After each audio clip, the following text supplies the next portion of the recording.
Bleak House by Charles Dickens, Chapter 52, Obstinacy. But one other day had intervened when, early in the morning, we were going to breakfast. Mr. Woodcourt came in haste.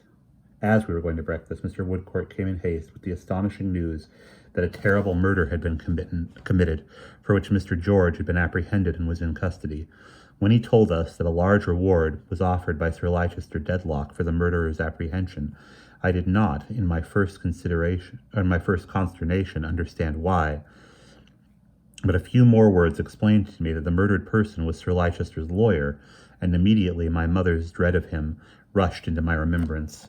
This unforeseen and violent removal of one whom she had long watched and distrusted, and who had long watched and distrusted her, one for whom she could have very few intervals of kindness, always dreading in him a dangerous and secret enemy, appeared so awful that my first thoughts were of her. How appalling to hear of such a death, and be able to feel no pity.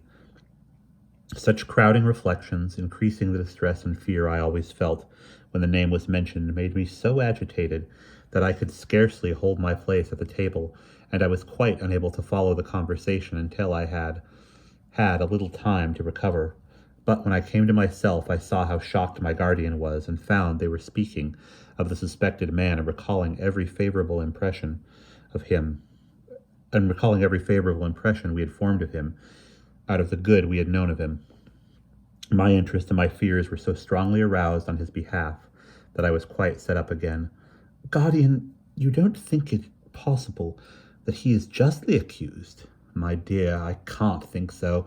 This man whom we have seen so open-hearted and compassionate, who with the might of a giant has the gentleness of a child, who looks as brave a fellow as ever lived, and is so simple and quiet with it, this man justly accused of such a crime? I can't believe it. It's not that I don't or won't, I can't." "And I can't," said Mr. Woodcourt. "Still, whatever we believe or know of him, he had better not forget that some appearances are against him. He bore an animosity toward the deceased gentleman. He has openly mentioned it in many places. He is said to have expressed himself violently toward him, and he certainly did about him, to my knowledge. He admits that he was alone on the scene of the murder within a few minutes of its commission. I sincerely believe him to be as innocent of any participation in it as I am, but these are all reasons for suspicion falling upon him." "True," said my guardian, and he added, turning to me, "It would be doing him a very bad service, my dear, to shut our eyes to the truth in any of these respects." I felt, of course, that we must admit, not only to ourselves but to others, the full force of the circumstances against him. Yet I knew, withal, I could not help saying, that their weight would not induce us to desert him in his need. "Heaven forbid," returned my guardian. "We will stand by him as he himself stood by the two poor creatures who are gone." He meant Mr. Gridley and the boy, to both of whom Mr. George had given shelter. Mr. Woodcourt then told us that the trooper's man had been with him before day, after wandering about the streets all night like a distracted creature, that one of the trooper's first anxieties was that we should not suppose him guilty, that he charged his messenger to represent his perfect innocence with every solemn assurance he could send us, that Mr. Woodcourt had only quieted the man by undertaking to come to our house very early in the morning. With these representations, he added that he was now upon his way to see the prisoner himself. My guardian said he would go too. Now, besides that, I had liked the retired soldier very much, and that he liked me. I had that secret interest in what had happened, which was only known to my guardian. It seemed to become personally important to myself that the truth should be discovered, and that no innocent people should be suspected, for suspicion, once run wild, might run wilder. In a word, I felt as if it were my duty and obligation to go with them. My guardian did not seek to dissuade me, and I went. It was a large prison, with many courts and passages. In an arched room by himself, like a cellar upstairs, with walls so glaringly white that they made the massive iron window bars and iron-bound door even more profoundly black than they were, we found the trooper standing in a corner. He had been sitting on a bench there, and had risen when he heard the locks and bolts turn. When he saw us, he came forward a step with his usual heavy tread, and there stopped and made a slight bow. But as I still advanced, putting out my hand to him, he understood us in a moment. "This is a load off my mind, I do assure you, miss and gentlemen," he said, saluting us with great heartiness and drawing a long breath. Let's do his voice again. "This is a load off my mind, I do assure you, miss and gentlemen," he said, saluting us with great heartiness and drawing a long breath. "And now, I don't so much care how it ends." He scarcely seemed to be the prisoner. What with his coolness and his soldierly bearing, he looked far more like the prison guard. "This is even a rougher place than my gallery to receive a lady in," said Mr. George. "But I know Miss Summerson will make the best of it." As he handed me to the bench on which he had been sitting, I sat down, which seemed to give him great satisfaction. "I thank you, miss," said he. "Now, George," observed my guardian, "as we require no new assurances on your part, I believe we need give you none on ours." "Not at all, sir. I thank you with all my heart. If I was not innocent of this crime, I couldn't look at you and keep my secret to myself under the condescension of the present visit. I feel the present visit very much. I am not one of the eloquent sort, but I feel it, Miss Summerson and gentlemen, deeply." "First," said my guardian, "can we do anything for your personal comfort, George? Is there anything you want that would lessen the hardship of this confinement?" "Well, sir," replied George, after a little cognition, "I am equally obliged to you, but tobacco being against the rules, I can't say that there is." "You will think of many little things, perhaps, by and by. Whenever you do, George, let us know." "Thank you, sir. Howsoever," observed Mr. George, with one of his sunburnt smiles, "a man who has been knocking about the world in a vagabond kind of way as long as I have gets on well enough in a place like the present, so far as that goes." "Next, as to your case," observed my guardian. "Exactly so, sir," returned Mr. George, folding his arms upon his breast with perfect self-possession and a little curiosity. "How does it stand now?" "Why, sir, it is under remand at present. Bucket gives me to understand that he will probably apply a series of remands from time to time until the case is more complete. How it is to be made more complete I don't myself see, but I dare say Bucket will manage somehow." "Why, heaven save us, man!" exclaimed my guardian. "You talk of yourself as if you were somebody else." "No offence, sir," said Mr. George. "I am very sensible of your kindness, but I don't see how an innocent man is to make up his mind to this kind of thing without knocking his head against the walls, unless he takes it in that point of view." "That is true enough to a certain extent," returned my guardian, softened. "But, my good fellow, even an innocent man must take ordinary precautions to defend himself." "Certainly, sir, and I have done so. I have stated to the magistrates, 'Gentlemen, I am innocent of this charge as yourselves. What have been stated against me in a way of facts is perfectly true. I know no more about it. I intend to continue stating that, sir. What more can I do? It's the truth." "But the mere truth won't do," rejoined my guardian. "Won't it indeed, sir? Rather a bad lookout for me," Mr. George good-humoredly observed. "You must have a lawyer," pursued my guardian. "We must engage a good one for you." "I ask your pardon, sir," said Mr. George, with a step backward. "I am equally obliged, but I must decidedly beg to be excused from anything of that sort." "You won't have a lawyer?" "No, sir." George shook his head in the most emphatic manner. "I thank you all the same, sir, but no lawyer. I don't take kindly to the breed," said Mr. George. "Gridley didn't. And if you'll excuse my saying so much, I should hardly have thought you did yourself, sir." "That's equity," my guardian explained, a little at a loss. "That's equity, George." "Is it indeed, sir?" returned the trooper in his offhand manner. "I am not acquainted with those shades of names myself, but in a general way I object to the breed." Unfolding his arms and changing his position, he stood with one massive hand upon the table and the other on his hip, as complete a picture of a man who was not to be moved from a fixed purpose as ever I saw. It was in vain that we all three talked to him and endeavored to persuade him. He listened with that gentleness which went so well with his bluff bearing. But he was evidently no more shaken by our representations than his place of confinement was. "Pray thank you. Pray think once more, Mr. George," said I. "Have you no wish in reference to your case?" "I certainly could wish it to be tried, miss," he returned, "by court-martial, but that is out of the question, as I am well aware. If you will be so good as to favour me with your attention for a couple of minutes, miss, not more, I'll endeavour to explain myself as clearly as I can." He looked at us all three in turn, shook his head a little, as if he were adjusting it in the shock and collar of a tight uniform, and after a moment's reflection went on. "You see, miss, I have been handcuffed and taken into custody, and brought here. I am a marked and disgraced man, and here I am. My shooting gallery is rumored rummaged high and low by Bucket. Such property as I have, 'tis small, is turned this way and that till it don't know itself. And, as aforesaid, here I am. I don't particularly complain of that, though I am in these present quarters through no immediate preceding fault of mine. I can very well understand that if I hadn't gone into the vagabond way in my youth, this wouldn't have happened. It has happened. Then comes the question how to meet it. Now the unfortunate deceased has himself a lawyer, and had a pretty tight hold of me. I don't wish to rake up his ashes, but he had what I should call, if he was living, a devil of a tight hold of me. I don't like his trade. The better for that. If I had kept close to his trade, I should have kept outside this place. But that's not what I mean. Now suppose I had killed him.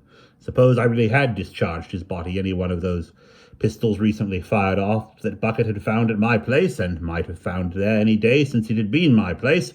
What should I have done as soon as I was hard and fast here? Got a lawyer." He stopped on hearing someone at the locks and bolts, and did not resume until the door had been opened and was shut again. For what purpose opened, I will mention presently. "I should have got a lawyer, and he would have said, as I have often read in newspapers, 'My client says nothing. My client reserves his defence. My client this, that, and t'other.' Well, 'tis not the custom of that breed to go straight according to my opinion, or to think that other men do. Say I am innocent, and I get a lawyer, he would be as likely to believe me guilty as not, perhaps more. What would he do, whether or not? Act as if I was. Shut my mouth up, tell me not to commit myself, keep circumstances back, chop the evidence small, quibble and get me off, perhaps. But, Miss Summerson, do I care for getting off in that way, or would I rather be hanged in my own way, if you'll excuse me mentioning anything so disagreeable to a lady? I would rather be hanged in my own way, and I mean to be. Don't intend to say," looking around about us, "that I am more partial to being hanged than another man. What I say is, I must come off clear and full, or not at all. Therefore, when I hear stated against me what is true, I say it's true, and when they tell me whatever you say will be used, I tell them I don't mind that. I mean it to be used. If they can't make me innocent out of the whole truth, they are not likely to do it out of anything less, or anything else. And if they are, it's worth nothing to me." Taking a pace or two over the stone floor, he came back to the table and finished what he had to say. "I thank you, miss and gentlemen both, many times for your attention, and many times more for your interest. That's the plain state of the matter, as it points itself out to a mere trooper with a blunt broadsword kind of mind. I have never done well in my life beyond my duty as a soldier, and if the worst comes after all, I shall reap pretty much as I have sown. When I got over the first crash of being seized as a murderer, I worked my way round to what you find me now. As such I shall remain. No relations will be disgraced by me or made unhappy for me. And that's all I've got to say." The door had been opened to admit another soldier-looking man of less prepossessing appearance. At first sight, a weather-tanned, bright-eyed, wholesome woman with a basket, who, from her entrance, had been exceedingly attentive to all Mr. George had said. Mr. George had received them with a familiar nod and a friendly look, but without any more particular greeting in the midst of his address. He now shook them cordially by the hand and said, "Miss Summerson and gentlemen, this is an old comrade of mine, Matthew Bagnet, and this is his wife, Mrs. Bagnet." Mrs. Bagnet made us a stiff military bow, and Mr. Bagnet dropped us a curtsy. Mr. Bagnet made us a stiff military bow, and Mrs. Bagnet dropped us a curtsy. Real good friends of mine they are, said Mr. George. It was at their house I was taken. With a second-hand violin, sir? Mr. Bagnet put in, twitching his head angrily. Of a good tone, for a friend, that money was no object to. Matt, said Mr. George, you have heard pretty well all I have been saying to this lady and these two gentlemen. I know it meets your approval. Mr. Bagnet, after considering, referred the point to his wife. Old girl, said he, tell him whether or not it meets my approval. Why, George, said Mrs. Bagnet, who had been unpacking her basket, in which there was a piece of cold pickled pork, a little tea and sugar, and a brown loaf. You ought to know it don't. You ought to know it's enough to drive a person wild to hear you. You won't be got off this way, and you won't be got off that way. What do you mean by such picking and choosing? It's stuff and nonsense, George. Don't be severe upon me and my misfortune, Mrs. Bagnet, said the trooper lightly. Oh, bother your misfortune, cried Mrs. Bagnet. If they don't make you more reasonable than that comes to, I never was so ashamed in my life to hear a man talk folly as I have been to hear you talk this day. To the present company, lawyers! Why, what but too many cooks should hinder you from having a dozen lawyers, if the gentleman recommended them to you? This is a very sensible woman, said my guardian. I hope you will persuade him, Mrs. Bagnet. Persuade him? She returned. Lord bless you, no. You don't know, George. Now there. Mrs. Bagnet left her basket to point him out with both her bare brown hands. There he stands, as self-willed as a determined man in the wrong way as ever put a human creature under heaven out of patience. Why, don't I know him? Cried Mrs. Bagnet. Don't I know you, George? You don't mean to set up for a new character after me, after all these years, I hope. Her friendly indignation had an exemplary effect upon her husband, who shook his head at the trooper several times, as in silent recommendation to him to yield. Between whiles, Mrs. Bagnet looked at me, and I understood from the play in her eyes that she wished me to do something, though I did not comprehend what.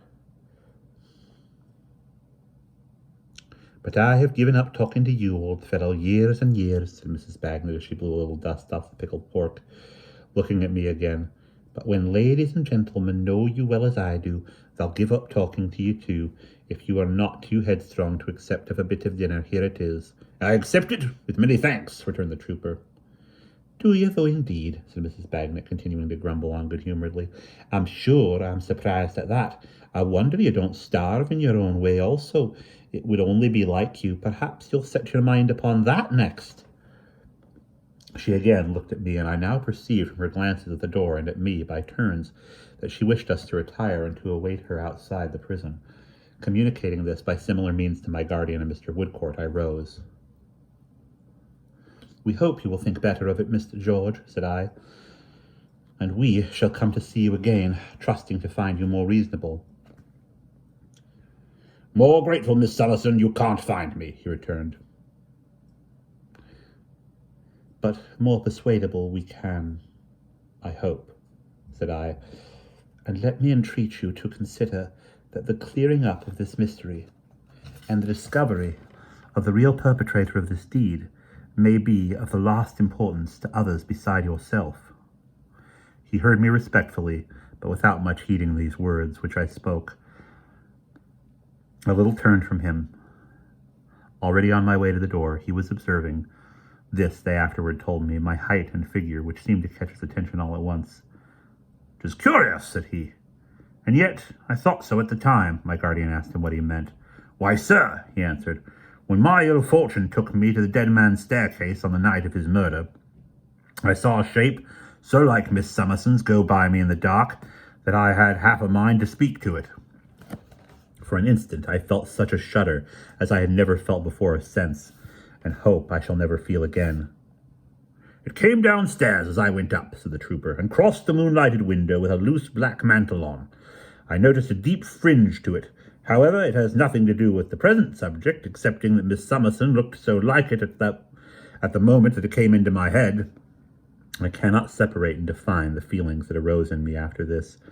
It is enough that the vague duty and obligation I had felt upon me from the first following the investigation was, without my distinctly daring to ask myself any questions, increased, and that I was indignantly sure of there being no possibility of a reason for my being afraid.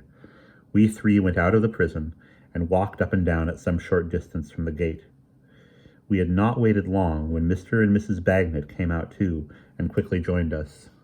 There was a tear in each of Mrs. Bagnet's eyes, and her face was flushed and hurried. I didn't let George see what I thought about it, you know, miss, was her first remark when she came up. But he's in a bad way, poor fellow. Not with care and prudence and good help, said my guardian. A gentleman like you ought to know best, sir, returned Mrs. Bagnet, hurriedly drying her eyes on the hem of her grey cloak. But I am uneasy for him. He has been so careless and said so much that he never meant.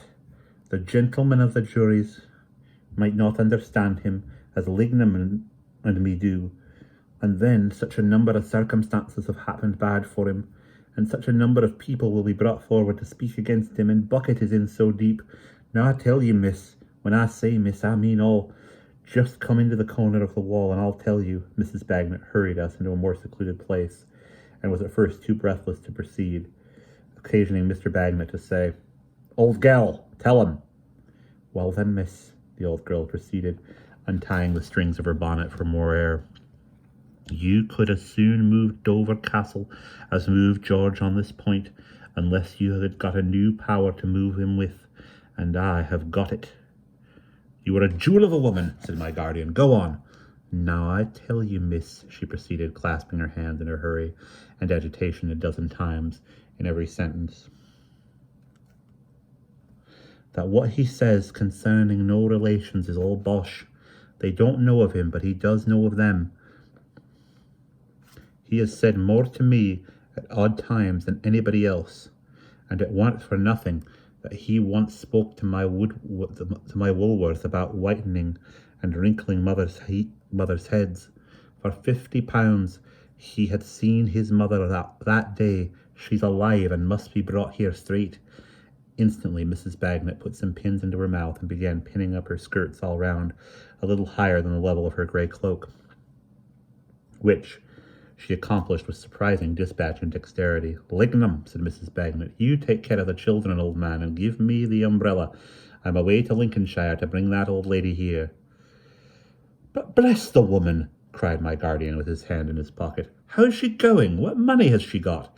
Mrs. Bagnet made another application to her skirts, and brought forth a leather purse in which she hastily counted over a few shillings, and which she then shut up with perfect satisfaction.